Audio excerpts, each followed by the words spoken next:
Bismillahirrahmanirrahim. Assalamualaikum warahmatullahi wabarakatuh. Halo Sobat Rangers, selamat datang di podcast spesial yang akan menemani kalian dimanapun kalian berada. Karena kali ini kita ngobrol secara online lewat Zoom. Walaupun terpisah jarak, semangat kita tetap dekat. Apalagi membahas topik sepenting ini, khususnya tentang anak-anak nih. Bersama saya, Patra sebagai moderator episode kali ini. Nah, Sobat Rangers, hari ini kita nggak cuma ngobrol-ngobrol biasa nih, tapi kita bakal bahas sesuatu dalam rangka memperingati Hari Kanker Anak Sedunia. Kita bakal kupas tuntas soal kanker pada anak. Mulai dari apa itu kanker, kenapa bisa terjadi, sampai gimana cara mendeteksi dan mengobatinya. Dan pastinya saya nggak sendirian loh, Sobat Rangers. Kita sudah kedatangan tamu spesial, langsung dari layar Zoom kita, yaitu Dr. Silpi Hamidia, spesialis patologi anatomi yang siap berbagi ilmu dan insight penting buat kita semua. Nah, sebelum kita berbincang langsung dengan Dr. Silpi, saya izin bacain CV dokter terlebih dahulu kali ya. Silakan, silakan. Waduh. Oke, teman-teman ini jadi bisa dilihat untuk CV-nya Dr. Silpi. Jadi Dr. Silpi ini merupakan dokter spesialis patologi anatomi lulusan Universitas Diponegoro dengan predikat cum laude. Sebelumnya beliau menyelesaikan pendidikan dokter di Universitas Yarsi, juga dengan prestasi akademik yang nggak kalah gemilang. Dalam dunia akademik, Dr. Silpi aktif sebagai dosen tetap di Universitas Yarsi, serta berperan dalam berbagai organisasi profesi seperti Ikatan Ahli Patologi Indonesia dan Ikatan Dokter Indonesia. Selain itu, beliau juga terlibat dalam tim akreditasi Universitas Yarsi dan berbagai kegiatan sosial medis, termasuk hitan masal dan bakti sosial. Tak hanya itu, Dr. Silpi juga memiliki kontribusi di bidang penelitian dengan sejumlah publikasi ilmiah, termasuk laporan kasus dan tesis yang membahas patologi anatomi dan onkologi. Salah satunya adalah penelitian tentang relation of latent membrane protein 1 expression with overall survival of diffuse large B-cell lymphoma patient. Tuh, kalau dilihat dari CV-nya aja udah, ini bukan kaleng-kaleng guys, untuk guest star kita pada malam hari ini. Kita sapa Dr. Silpi terlebih dahulu mungkin. Halo Dr. Silpi. Iya, Assalamualaikum, Sobat Ranger. Asik. Sobat Ya, Sobat Ranger ya. Rangers, yes. Sebelumnya kita berterima kasih sebanyak-banyaknya ya dok, karena sudah ingin apa ya, sharing bersama kita Rangers untuk mungkin masyarakat di luar sana yang mungkin masih tabu akan kanker atau gimana-gimana gitu ya dok ya. Iya. Sebelumnya gimana nih kabar dokter Silpi? Oh ya, alhamdulillahirabbil alamin. Baru selesai ini 10 Sya'ban ya. Saya tadi mau juga dok, tapi Iya. oke lah. Sebenarnya saya senang banget nih bisa, dan kita sih sebagai panitia juga berterima kasih banyak pada dokter, dan juga kita senang banget nih bisa ngobrol bareng dokter hari ini. Meskipun lewat Zoom ya dok ya. Semoga Amin. obrolan kita pada malam hari ini tuh bisa bermanfaat bagi orang banyak, orang sekitar, amin. Amin. Dan buat Sobat Rangers yang lagi mendengarkan, monggo disiapin dulu kopi atau teh biar apa ya, biar nyaman gitu, biar dengerin kita ngobrol, karena obrolan kita pada hari ini bakal asik banget. Oke. Oke, Saya mungkin jadi kita grogi. langsung mulai aja. Apa dok? Jadi grogi. Sama dok, saya juga grogi. Saya Ya. barusan ngerjain quiz, kepikirannya podcast. Oh, bisa kamu ah. Oke, mungkin kita bisa langsung mulai ya dok ya. Ya, silakan. Kayak Boleh. eh, ini kan kita sedang memperingati Hari Kanker Anak Sedunia ya dok. Ya, oke. Kira-kira mungkin banyak yang belum tahu jenis kanker apa ya dok yang paling umum ada terjadi buat anak-anak muda gitu, anak-anak kecil lah. Nah, ya. Langsung dijawab nih. Iya boleh dok, langsung Oke. aja. Untuk kanker pada anak, yang paling sering itu adalah kanker darah umumnya. Jadi yang nomor satu paling sering itu sebenarnya kanker darah atau kita sebutnya dalam bahasa kedokteran itu leukemia. Kemudian disusul dengan kanker otak, contohnya medulloblastoma. Kemudian ada kanker saraf, neuroblastoma. Kemudian ada juga limfoma, yaitu kanker kelenjar getah bening. Terus kanker ginjal yang kita sebut dalam bahasa kedokterannya itu adalah nefroblastoma atau nama penemunya yaitu tumor Willems. Kemudian dilanjut dengan kanker otot yang kita sebut dengan rhabdomyosarkom.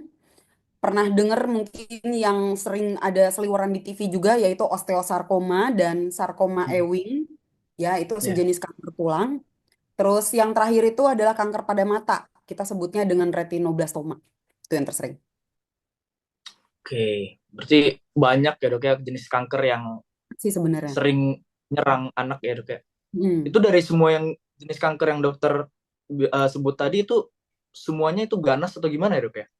Semuanya ganas. Semuanya ganas ya dok. Ini Oh, ganas. apalagi nyerangnya anak kecil ya dok ya. Iya. Hmm. Oke, kira-kira semua jenis kanker yang dokter sebutkan tadi itu penyebabnya tuh kira-kira apa ya dok ya? Oke. Kok bisa jadi kanker gitu? Sebenarnya baik di anak maupun di dewasa itu penyebab kanker pada umumnya belum sepenuhnya diketahui. Tapi secara teori ya kanker itu selalu didahului dari mutasi genetik dulu. Pasti berawal dari mutasi genetik yang ada di DNA sel ya, yang semua kita juga punya sel itu ya. Nah, itu terjadi mutasi genetik dulu. Nah, disitulah awal cikal bakal mulanya terjadi pertumbuhan sel yang kemudian akhirnya tidak terkendali, ya. Nah, pertumbuhan sel yang tidak terkendali inilah yang disebut dengan kanker. Gitu. Oh, berarti karena keganasan sel itu sendiri ya dok ya? Berawal dari si sel itu sendiri, dari awal mulanya, dari DNA-nya. Tuh. Kalau misalkan DNA-nya itu bisa berubah itu karena apa dok? Apa karena pola hidup atau genetik atau gimana ya dok? Oke, mengingat bahwa mutasi genetik ini bisa terjadi akibat berbagai faktor risiko. Tapi umumnya pada anak itu yang paling pertama itu sebenarnya adalah riwayat keturunannya.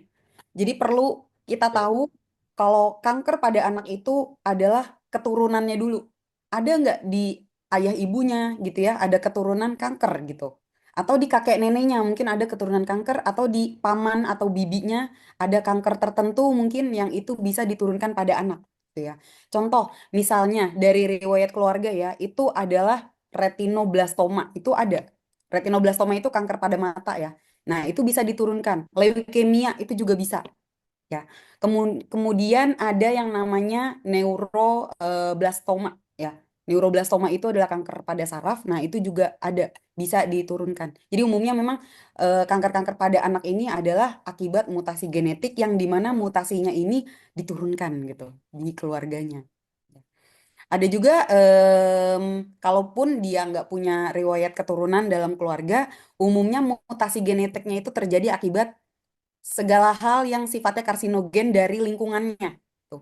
Misalnya kayak radiasi atau zat kimia yang dimakan atau terhirup, misalnya kayak pengawet makanan, gitu ya. Atau yang terhirup misalnya seperti polusi. Nah, itu juga bisa. Atau infeksi virus tertentu, misalnya ada yang kita sebut dengan virus Epstein-Barr gitu ya. Nah, Hmm. itu juga termasuk salah satu faktor risiko terjadinya mutasi genetik yang akhirnya kemudian menimbulkan kanker pada anak. Dan terakhir, kalau misalnya sistem imun turun ya, kalau sistem imun turun misalnya pada anak-anak yang memang kekurangan sistem kekebalan. Nah, itu rentan. Anak-anak ini rentan terhadap beberapa jenis kanker, terutama yang kankernya ini akibat infeksi biasanya. Ya, yang ditimbulkan akibat infeksi. Salah satunya infeksi virus yang tadi, Epstein-Barr virus. Nah, itu akibat penurunan kekebalan tubuh sehingga infeksi jadi lebih mudah. Gitu sih. Oke. Ini yang terbanyak. Berarti faktor risiko utamanya itu tadi genetik ya dok ya? Betul. Keturunan. Ya, Setelah itu barulah kayak gaya hidup, pola hidup, apa apa apa yang dimakan gitu-gitu ya dok ya? ya, betul. Imunitas gitu-gitu ya dok. Mm-mm. Jadi tuh teman-teman, kalau misalkan ternyata genetik itu adalah faktor risiko paling utama untuk terjadinya kanker gitu. Mm. Terus kalau misalkan buat orang tua di luar sana nih dok, gejala buat dan tanda awal nih seorang anak kena kanker itu kira-kira bisa dilihat nggak sih dok? Dan contohnya gimana dok? Gejala dan tanda awalnya itu dok. Ini jadi tantangan yang cukup sulit ya karena memang tanda dan gejala awal ini nggak semua orang tua itu tahu gitu. Dan memang Oke. dokter pun memang cukup kesulitan untuk menilai apakah kemudian tanda dan gejala ini itu suatu kanker gitu. Karena memang butuh pemeriksaan lanjutan yang Hmm. cukup banyak ya pemeriksaannya. Nah, tapi kalau ditanya ada atau tidak tanda dan gejala awal ada. Nah, apa aja gitu ya? Apa aja tanda dan gejala awalnya dan merujuk ke kanker yang mana gitu ya? Nah, itu Ya. ada. Jadi untuk kanker-kanker tertentu ya, dia menimbulkan atau bermanifestasi sebagai gejala awal. Yang pertama itu adalah, ini salah satu aja ya, salah satu, nggak semuanya. Ya, jadi salah satu aja cukup untuk bisa kita curiga bahwa ini tuh suatu kanker gitu ya. Yang Hmm. pertama, demam berkepanjangan itu tanpa sebab yang jelas gitu.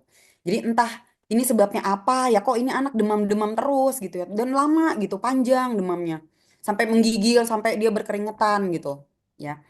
Kemudian yang kedua, penurunan berat badan tapi drastis, mungkin dalam sebulan bisa 10 kilo gitu.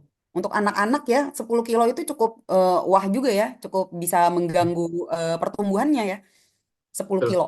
Kemudian pucat, pucat dan mudah lelah, jadi dia terus-menerus capek gitu anak ini ya, dan itu terus-menerus dalam kurun waktu tahunan, bulanan ya, lama gitu. Kemudian misalnya pada osteosarkoma ya, osteosarkoma atau kanker tulang. Biasanya itu gejalanya adalah nyeri tulang. Nyeri tulang atau sendi yang berkepanjangan dan tidak diketahui penyebabnya apa. Ya, tanda radang nggak ada, infeksi nggak ada. Nah, mungkin perlu dicurigai ini suatu pertumbuhan sel kanker gitu ya pada tulangnya.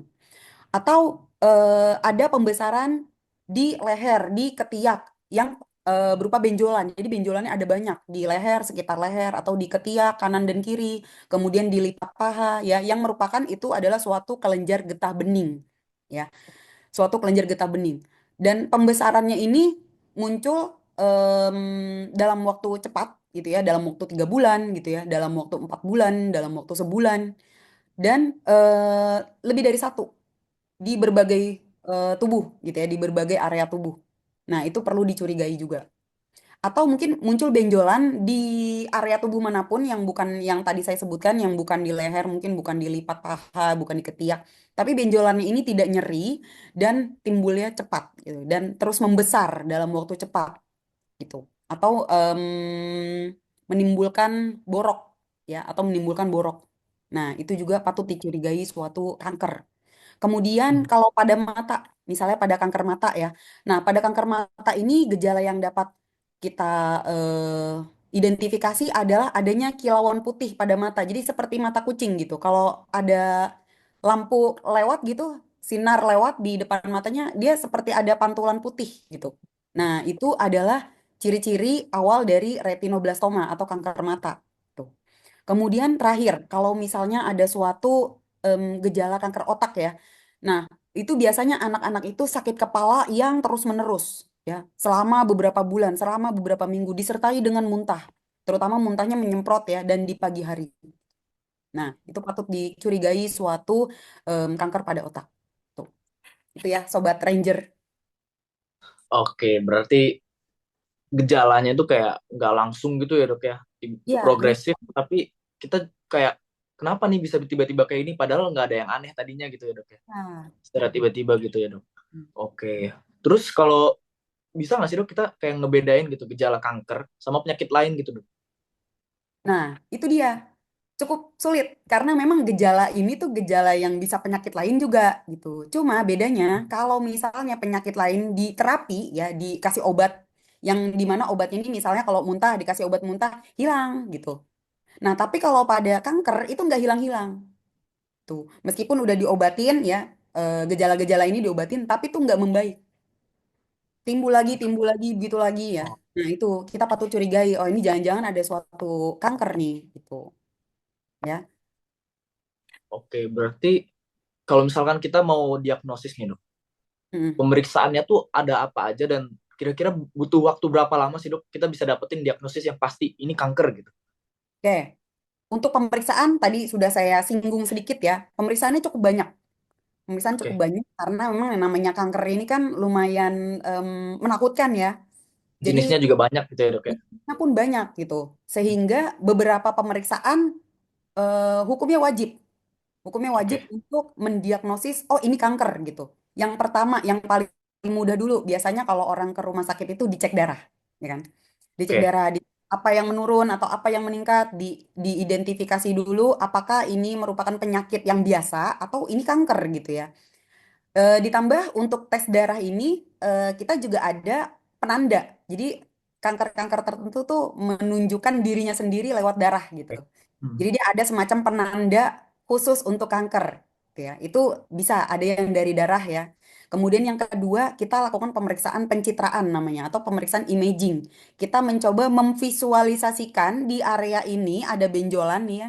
Ini apa ini benjolan ini? Apakah ini suatu peradangan mungkin ataukah suatu yang lain gitu atau berupa benda padat, massa padat gitu ya, seperti jaringan padat. Nah, itu bisa kita lakukan pemeriksaan pencitraan. Salah satunya kita pakai USG, ultrasonografi, yang mungkin Sobat Ranger juga sering dengar ya, kalau USG Ya. gitu kan. Kemudian MRI ya, pakai magnetic resonance, jadi ya semacam pemeriksaan yang dengan menggunakan magnet gitu ya. Kemudian CT scan ya, pasti Sobat Ranger juga udah pernah dengar juga CT scan. Nah, itu adalah salah satu pencitraan imaging atau visualisasi gitu ya. Terus ada lagi pemeriksaan yang namanya biopsi jaringan atau pemeriksaan PA. Nah, ini wajib. Kalau mau mendeteksi kanker itu wajib di PA. Ya, dilakukan pemeriksaan patologi anatomi di mana jaringannya ini ya sesuatu yang kita curigai ganas gitu ya atau sesuatu yang kita curigai suatu kanker itu diambil lalu dilakukan pemeriksaan secara mikroskopis, dilihat gitu. Nah, ini adalah suatu kanker apa bukan? Apakah ini jinak ataukah ini ganas? Nah, itu dari pemeriksaan PA, harus di PA. Kemudian ada lagi pemeriksaan yang namanya fungsi lumbal. Jadi kita ambil cairannya, fungsi lumbal ini adalah mengambil cairan dari otak gitu. Ya, Oke. tapi melalui tulang belakang gitu. Nah, itu diambil. Biasanya untuk kanker-kanker darah ini seperti ini Hmm. atau kanker yang ada di otak ya. Kita mau lihat itu. Kemudian ada juga pemeriksaan sumsum tulang. Nah, pemeriksaan sumsum tulang ini gunanya adalah untuk mengetahui kondisi ya atau ada kecurigaan terhadap suatu kanker yang memang kanker darah gitu. Nah, itu kita lakukan pemeriksaan sumsum tulang gitu. Kemudian Oke. untuk waktunya ya, waktunya. Berapa lama untuk bisa tegak diagnosis kanker itu sebenarnya bervariasi sih. Tergantung jenis kankernya, tergantung dia datangnya eh, terlambat atau enggak gitu ya. Tapi umumnya dalam waktu 1 bulan itu sudah bisa ditegakkan. Tuh, udah bisa tahu. Meskipun dia ganas ya, biasanya dalam 1 bulan itu sudah bisa ditegakkan. Dan itu 1 bulan itu udah cukup untuk melakukan pemeriksaan imaging ya, pemeriksaan yang patologi anatomi itu udah cukup. Oke, Gitu. berarti dari pemeriksaannya tadi itu kayak kita ngebandingin sel ganas tuh sama sel normalnya gitu ya, Dok ya? Iya, tuh. Oh, gitu. Jadi, Yang pertama kita dari pemeriksaan itu kita singkirkan dulu nih diagnosis bandingnya penyakit yang biasa gitu ya. Mungkin penyakit radang atau penyakit apa kita singkirin dulu dari pemeriksaan-pemeriksaan itu dan terakhir kita konfirmasinya dari pemeriksaan PA. Tuh. oke. Terus kalau misalkan setelah diperiksa nih, Dok, kira-kira ada metode pengobatan yang gitu nggak sih? Kayak obatnya buat kanker ini. Apakah dia bisa sembuh? Apakah dia nggak bisa? Apa gimana gitu, Dok? Ya, sebenarnya untuk pengobatan kanker ada, hmm, namun beberapa kebanyakan malah ya kebanyakan obat-obatan kanker itu pasti punya side effect gitu punya efek samping yang lumayan berbahaya juga efek sampingnya gitu jadi memang ini seperti dua mata eh, koin ya di satu sisi diobatin tapi di sisi lain ada masalah baru Tentang gitu juga, ya. berarti masalah dengan masalah gitu seperti kayak gitu ya Iya, kesannya betul. ya Sobat Ranger ya Hmm. beberapa pengobatan untuk kanker, umumnya yang paling sering itu Sobat Ranger juga pernah denger kemoterapi. Ya, pernah denger Oke, ya? oke. Ya. Kemoterapi. Nah, kemoterapi ini apa? Ini adalah pengobatan kanker yang memang pakai obat-obatan kanker gitu, obat-obatan yang memang kimiawi, obatan kimiawi seperti cisplatin dan sebagainya gitu ya. Nah, obat-obatan ini tuh sebenarnya membunuh sel yang sedang berkembang aktif. Hmm. Ya. Dalam hal ini itu kanker kan kanker lagi membelahnya sangat aktif ya, Ya, betul. proliferasinya pertumbuhannya itu sangat besar-besaran gitu ya. Nah itu yang ditargetkan gitu oleh si kemoterapi ini. Sayangnya sel normal kita itu masih banyak yang cukup aktif Hmm. membelah ya. Misalnya sel folikel rambut, sel yang ada di rambut, nah sel yang ada di alis bulu mata itu juga aktif membelah. Nah, dengan diberikan kemoterapi, kankernya mati, sel kankernya ditekan, sel-sel normal juga ikut Juga ikut Eh, ketekan. Ikut Iya. ditekan. Makanya orang yang kemoterapi itu biasanya rambutnya rontok, botak gitu ya, Hmm. terus nggak punya alis ya kayak gitu. Itu kemoterapi. Kemudian selain kemoterapi ada yang namanya radioterapi. Ya, radioterapi. Ini adalah pengobatan kanker, tapi pengobatannya ini pakai radiasi. Jadi memanfaatkan sinar radiasi gitu. Nah, sel kankernya mati sih, cuman biasanya ada efek samping lainnya setelah radiasi gitu. Ya, efek sampingnya cukup banyak sih.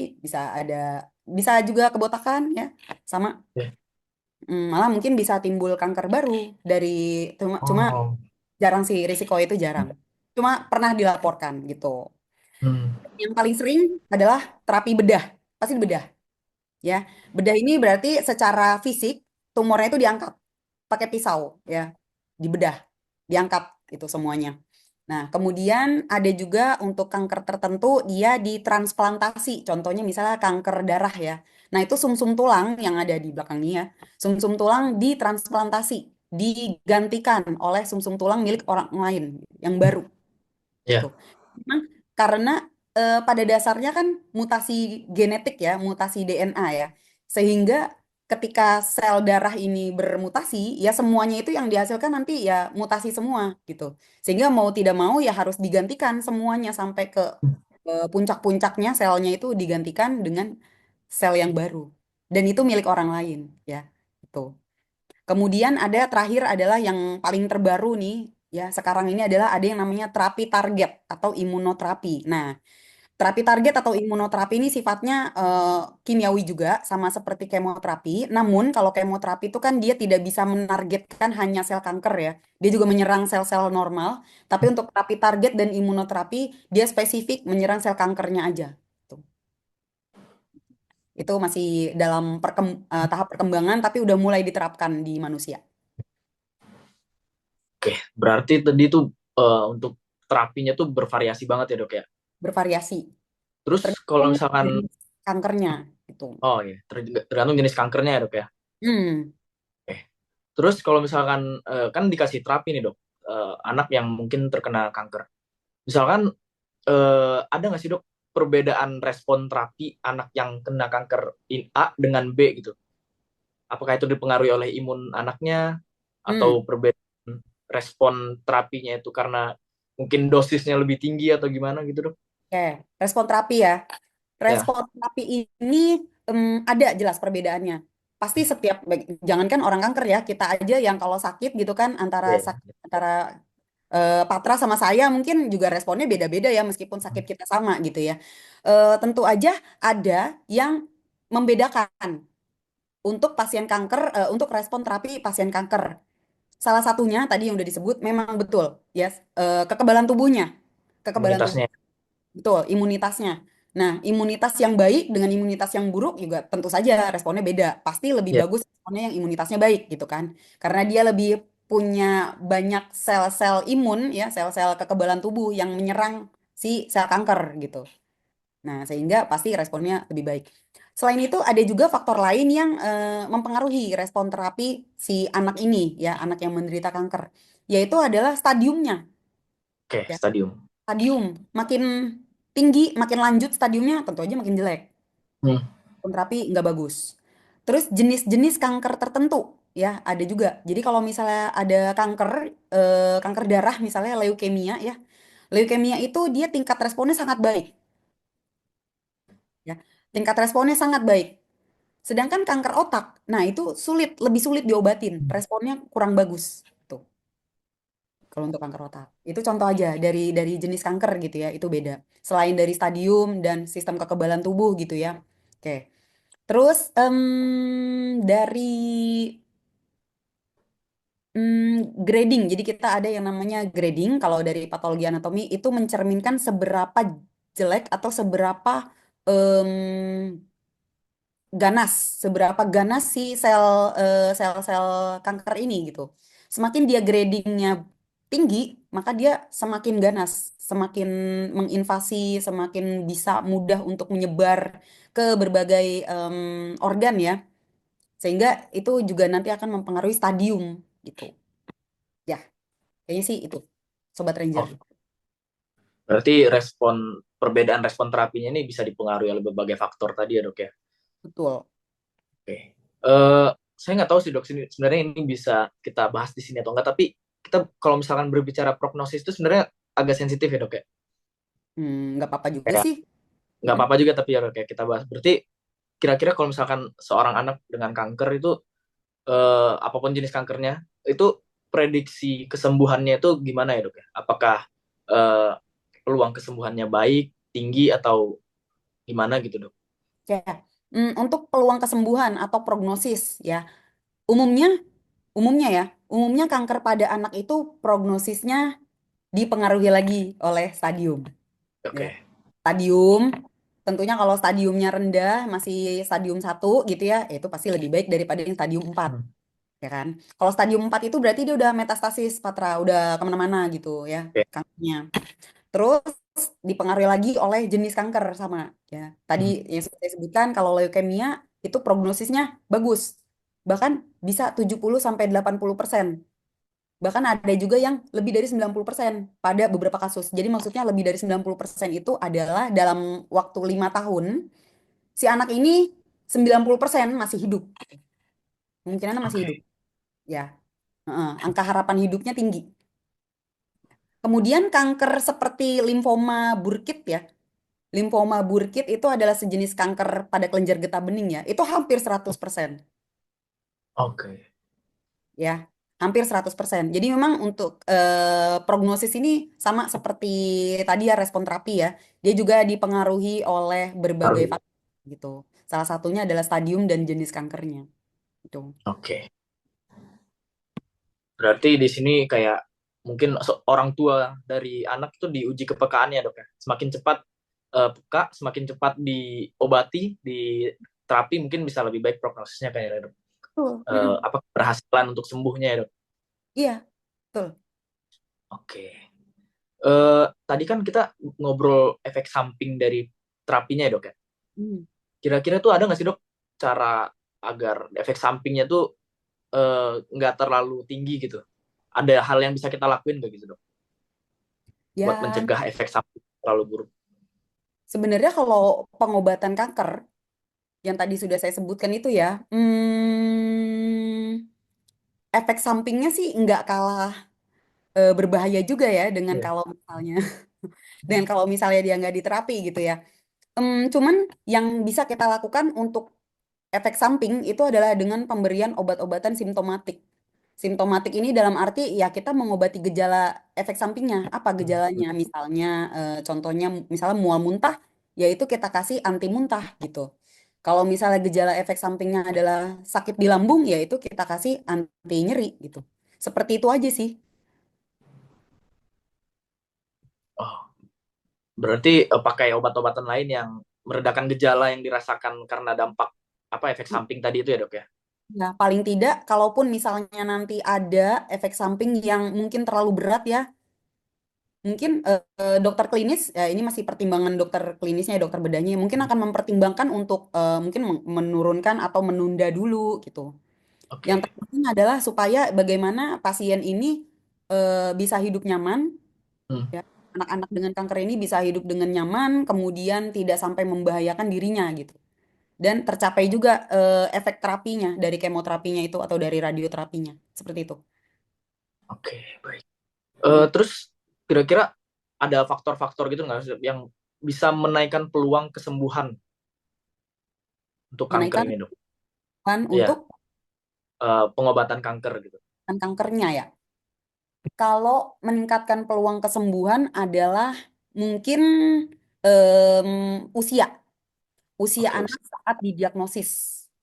Nah, usia anak saat didiagnosis, kemudian jenis kankernya juga, hmm. stadium kankernya yang paling penting stadium kanker, kemudian jenis terapi yang diberikannya, apakah mungkin kemo atau pembedahan aja atau pembedahan radikal, kemudian kondisi kesehatan secara keseluruhan. Kalau anaknya ini stabil, imunnya bagus, oke, sel-sel darahnya cukup, maksudnya tidak anemia gitu ya. Nanti dia mungkin akan melakukan operasi atau apa gitu ya, stabil pokoknya. Nah, itu juga mempengaruhi peluang kesembuhan. Dan terakhir, responnya terhadap pengobatan. Nah, respon dia terhadap pengobatan. Kalau bagus ya tentu peluang kesembuhannya tinggi. Oke, oke. Terus sekarang mungkin kita berbicara dari pandangan dokter sendiri ya. Kira-kira dok, selama dokter bertemu dengan pasien-pasien kanker, penderita kanker, tantangan terbesar apa sih dok yang dokter hadapi untuk bisa mendiagnosis seseorang ini kena kanker gitu? Oke. Tantangannya itu sebenarnya gejalanya. Gejalanya suka deh, sering tidak spesifik gitu. Jadi memang kalau gejala kanker kan nggak spesifik ya. Jadi dia emang mirip dengan penyakit pada umumnya gitu. Kita taunya, oh ini mungkin suatu kanker adalah ketika udah berupa benjolan atau mungkin udah diterapi tapi terus memburuk gitu ya. Nah itu baru ketahuannya seperti itu. Selain itu untuk di daerah-daerah yang masih terbatas ya aksesnya itu suka terlambat kalau misalnya berobat ke rumah sakit gitu ya. Kalau mau memeriksakan diri ke rumah sakit itu kita taunya pasti udah stadium 4, udah Iya, stadium iya. 3 gitu. Tuh, sama terakhir masyarakat ini masih belum aware, Hmm, kesadarannya masih belum banyak ya, masih belum cukup aware terhadap kanker, tanda dan gejala dini dari kanker pada anak gitu. oke. Mm-mm. Gampangnya gitu sih. Oke dok, tadi kan kita berbicara juga tentang masyarakat yang belum apa yang kurang aware gitu ya dok, tentang kanker. Mm-mm. Kira-kira bisa nggak sih dok kita bisa deteksi dari awal gini? Mungkin nanti kita mau punya anak, terus apakah anak kita akan punya kanker gitu? Bisa dideteksi dari gitu nggak sih dok? Kayak mungkin dari rangkaian genetiknya atau gimana? Iya Sebelum gitu, betul. dari kitanya sendiri gitu. Bisa Iya ya dok? benar. Makanya sebelum menikah sebenarnya kalau di luar negeri ya, di luar negeri itu udah ada yang namanya konseling apa sih? Pranikah ya, konseling pranikah. Nah, itu yang dikonsulin itu adalah genetiknya itu. Ada nggak genetik saya yang genetik mungkin suatu sindrom gitu. Ada nggak genetik suami saya, calon suami saya mungkin yang ada genetik kanker. Ya seperti itu gitu. Nah, dari konseling pranikah itu, nah kita bisa setidaknya antisipasi gitu. Ya, Setidaknya betul. antisipasi bahwa oh mungkin setelah saya menikah dengan laki-laki ini atau perempuan ini, kemungkinan anak saya berapa persennya akan menderita apa atau mengalami apa seperti itu. Mm-mm. Jadi lebih antisipasi sebelum kemudian akhirnya memutuskan untuk menikah gitu. Ada sih, itu bisa dideteksi. Terus ada lagi juga ketika merencanakan kehamilan gitu ya. Misalnya udah menikah nih, merencanakan kehamilan. Nah, itu em, setelah hamil ada pemeriksaan yang menggunakan cairan amnion, cairan ketuban yang ada di perut ibu hamil gitu ya, yang ada di iya perut ibu hamil. Itu bisa dideteksi apakah ini secara genetik molekuler ya, apakah anak yang sedang dikandung ini mempunyai suatu kelainan, kecacatan, atau suatu mutasi genetik gitu. Nah, itu bisa dideteksi tuh. Tuh. Sehingga mungkin orang tua jadi bisa lebih waspada ya secara dini gitu ya. Oh, ini anak saya ini menderita ini, udah mempunyai genetik ini gitu. Tuh. Sih, nggak tahu Oke. sih ya. Tapi kalau di Indonesia apakah sudah mulai diberlakukan atau belum? Karena ini masih konsepnya masih di luar negeri gitu. Kayaknya di Indonesia. Oke. Jadi kalau misalkan amit-amit dok, ketemu nih rangkaian genetik yang bermutasi ternyata, itu yang ada yang bisa kita lakuin nggak sih dok buat mencegah nanti anak kita nggak kena gitu, walaupun sudah terdeteksi gitu dok? Kalau untuk mencegah eh, ceritanya udah ketahuan nih, oh anak yang sedang Ya, dikandung ada mutasi genetiknya atau oh saya punya mutasi genetik gitu. Yang mana kasusnya? kayak kitanya gitu punya mutasi genetik gitu. Oh tapi kondisi belum Bahwa, punya anak. ya, Kalau jadi untuk mencegah mencegah, anak kita nggak kena gitu. hmm, kalau itu ya lagi-lagi gambling ya. Itu gambling, ya kan? Kita nggak bisa, Ya, ya kita nggak bisa memprediksi gitu loh. ya. Apakah benar-benar tidak diturunkan atau bagaimana ya? Tapi yang jelas, kalau misalnya mutasi genetik dalam diri kita itu dapat bukan dicegah ya, maksudnya dapat diusahakan untuk dikurangi, yaitu dengan, ya itu, mengkonsumsi antioksidan. Karena, Mengkonsumsi antioksidan. ya betul, antioksidan. Karena memang yang namanya mutasi genetik ini sebenarnya bisa direparasi. Hmm. Gitu, bisa direparasi. Iya, kalaupun nggak bisa direparasi, setidaknya bisa ditekan. Nah, usaha kita, ikhtiar kita itu adalah dengan mencoba untuk meningkatkan antioksidan dalam tubuh, gitu. Nah, antioksidan ini banyak ya macam-macamnya. Antioksidan ini diharapkan, nah itu dapat memperbaiki siklus sel, dapat Hmm. memperbaiki regenerasi DNA gitu ya. Harapannya begitu, harapannya begitu. Namun sejauh ini saya belum menemukan apakah memang ada korelasi yang signifikan gitu.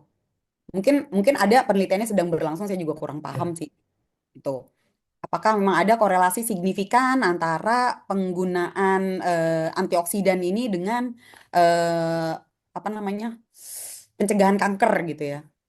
Belum menemukan. Mungkin Patra mau mencoba untuk meneliti mungkin gitu ya? Semoga lah nanti kita semoga saya jadi dokter yang berguna lah nanti ya dok ya. Ya, ya, amin, amin, amin. Amin. Ya, sobat Ranger juga ya, mudah-mudahan bisa jadi manusia. Amin. Saya sedang bertengkar dengan blok hemato sekarang nih, dok. Semoga survive. Amin. Oke. Mungkin kita masuk ke pertanyaan terakhir kali ya dok ya. Bukan Oke, boleh pertanyaan sih jatuhnya dok ya. Kayak mungkin topik dokter, terakhir. iya topik terakhir. Sesi terakhir dalam memberikan kata-kata hari ini. Boleh sih.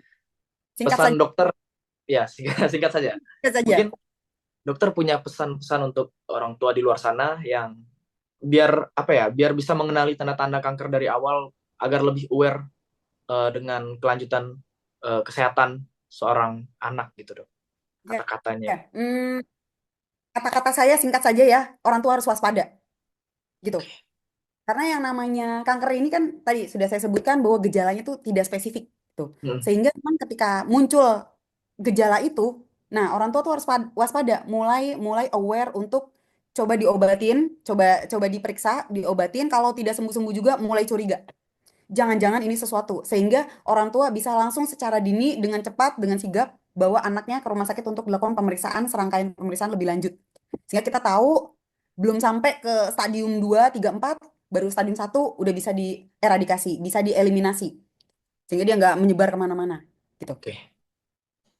Berarti pesan dokter sendiri itu harus waspada ya dok ya. Ada. Jadi Waspada. kayak nggak boleh nganggap remeh gitu ya dok ya kalau misalkan ada penyakit Hmm. ataupun malah kalau misalkan penyakitnya yang lama gitu ya dok. Iya, biasanya tuh orang-orang tuh kayak takut buat periksa. Kenapa? Karena takut ketahuan. Takut Iya, ketahuan iya, ada iya. sakit, ada penyakit. Loh, justru malah harus diperiksa gitu kan ya. Hmm. Jadi maksudnya kalau udah diperiksa tahunya lebih cepat langsung diobatin kelar gitu. Jadi nggak ada sequelnya, nggak ada Hmm. komplikasi gitu malah. Harusnya kayak gitu mindsetnya ya, bukannya malah takut. Iya, iya betul. Hmm. Oke.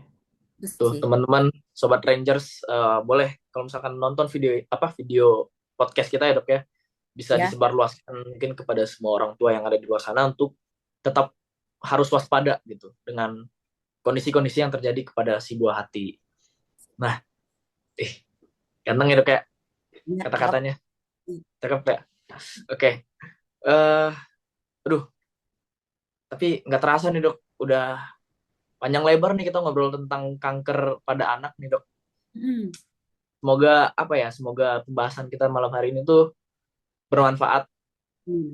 ada insight yang didapat oleh semua orang tua maupun semua masyarakat di luar sana, dan semoga ini menjadi apa ya, penambah wawasan bagi kita semua gitu.